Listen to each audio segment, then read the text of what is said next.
You're Sperp back with another video, and I just got done watching from episode 9, season 2. And this is the penultimate episode. Next week is the finale. This episode was fucking crazy. It will definitely keep you up at night because things are definitely starting to kind of get crazier in the world of From. So starting off where we left off in the last episode, we had Reggie coming out the house, all this blood on him, and then Boyd and Kenny go to check out what went down. And Reggie's like explaining this whole scenario, and what he pretty much breaks down that like she just started screaming and her like face caved in. I'm like, what the fuck? And that shit is interesting.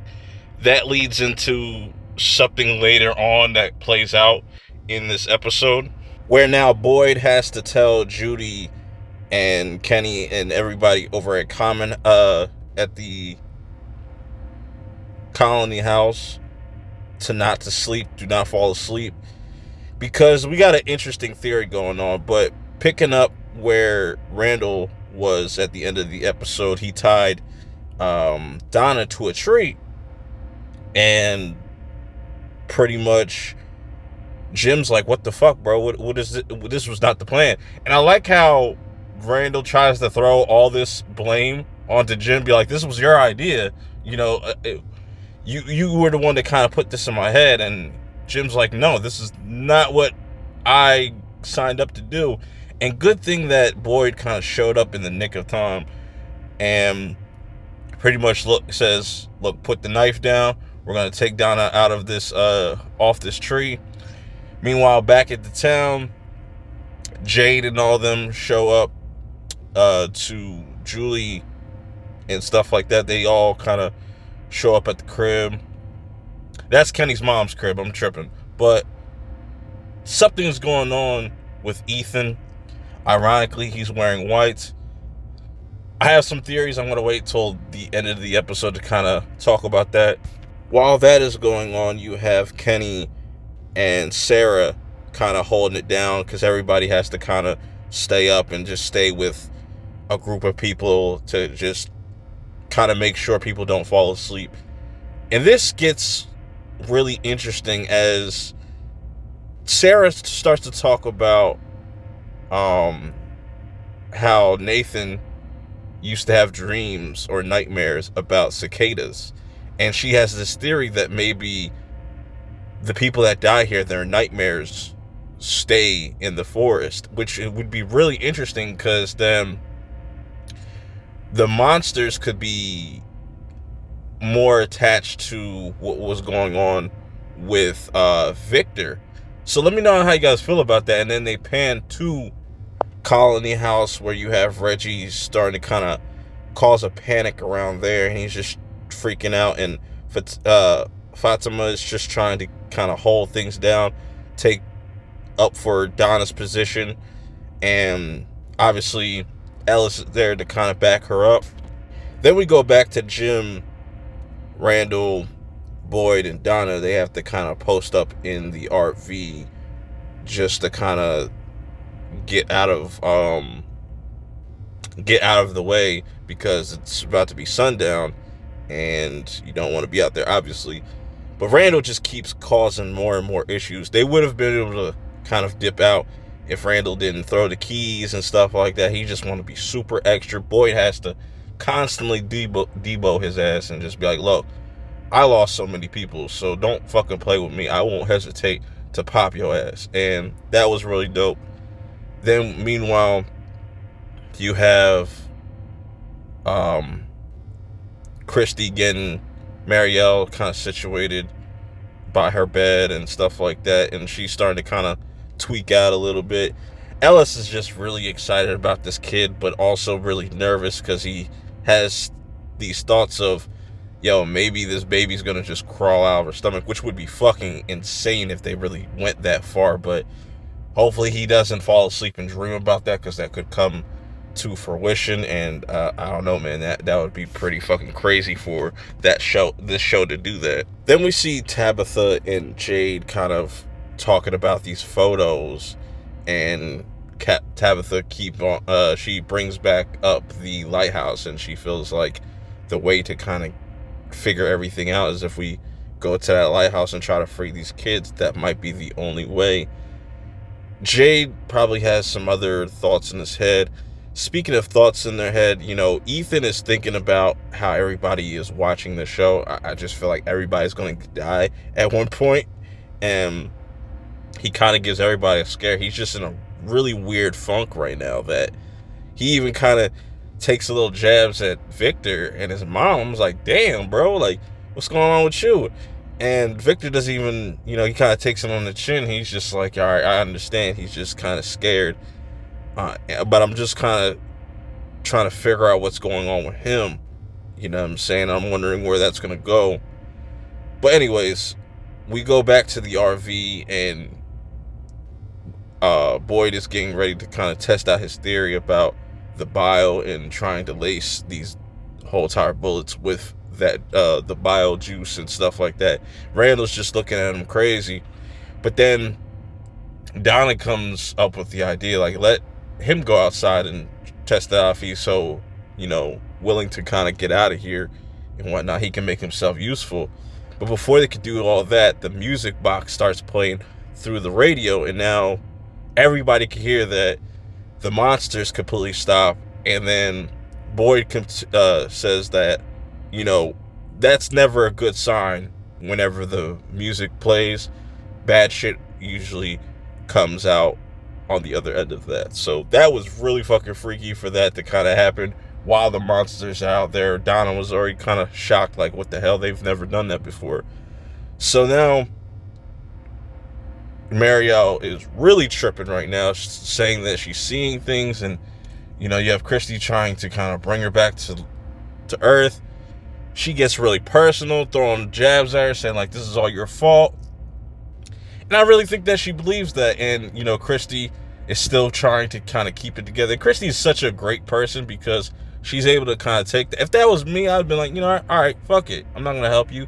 But no, she realizes that she's just really kind of like going through a lot other than just withdrawals. But, this is a perfect opportunity for Kenny. I'm just saying, talk about season 3. I know it's fucked up, but we're going to get into what happens to Marielle very soon. Then we catch back up with Kenny and Sarah. And Sarah finally tries to kind of like make amends, even if it's by force, or just sticking up to Kenny and saying, like, you're not going to keep me down from doing this. I'm tired of being everybody's problem. I don't want to be your problem anymore. And then Kenny says the most effed up thing that you could possibly tell Sarah is, you got to delete yourself. I'm like, damn, bro, it's like that now. We'll get back to that really shortly, but that was a real dickish move though, Kenny. I know he's going through shit, but man, to just say that to Sarah really don't deserve it. You know what I'm saying? I feel really bad for her character, even though a lot of people are not going to feel that same way, but that was overboard. I think Kenny was way out of line for that. So going back to Colony House real quick, Reggie is still on this little rampage, still kind of freaking out, and Fatima has to say, like, yo, you gotta get him out of here. We can't have him riling people up. And now things get really crazy back at RV as there's like this thumping coming from like below them. They're like, there's no possible way that it's supposed to happen.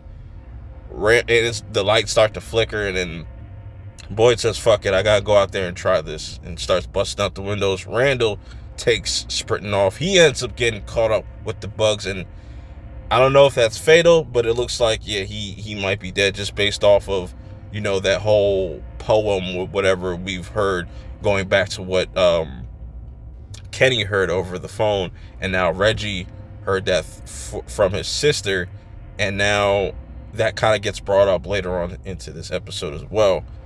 And now we go back to Kenny and Sarah, and Sarah's just ready. She's ready, and she's like, we're going to treat this like the box. Let me just put 2 bullets in this shit and just let that be my deciding factor. And of course, Kenny tries to stop her, kind of, because comes to her senses and realizes that was some dickhead move to say, but she does it twice.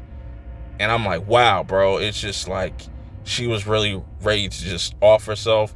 And I don't know. That's just, I don't know where that's going to go with those two characters. And maybe Kenny will probably just see that, all right, I understand that she's going through a lot. We're both going through a lot. Maybe I could put my shit aside. But it doesn't really seem like that. He just kind of looks at her weird, like, what the hell is wrong with you? Now we finally get to the end of the episode, and it's interesting going back to Colony House. We see Tilly, and she automatically is able to spot that Fatima is pregnant. And Elgin kind of gives a weird look as well.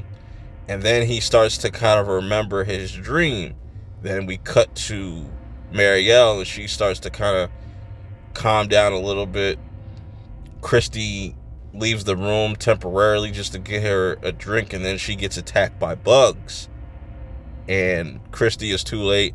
Her eyes are going completely white, which is really fucking freaky.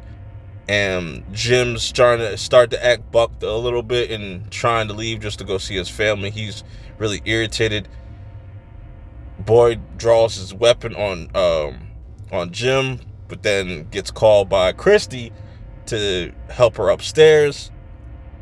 And Boyd's like, yo, you gotta just be there for her in any type of way. You gotta just do what you know to do the best, if that makes any sense. Anyways, that shit gets crazy, but then he gets pulled back downstairs because Elgin tells him that, like, there's this weird boy in white.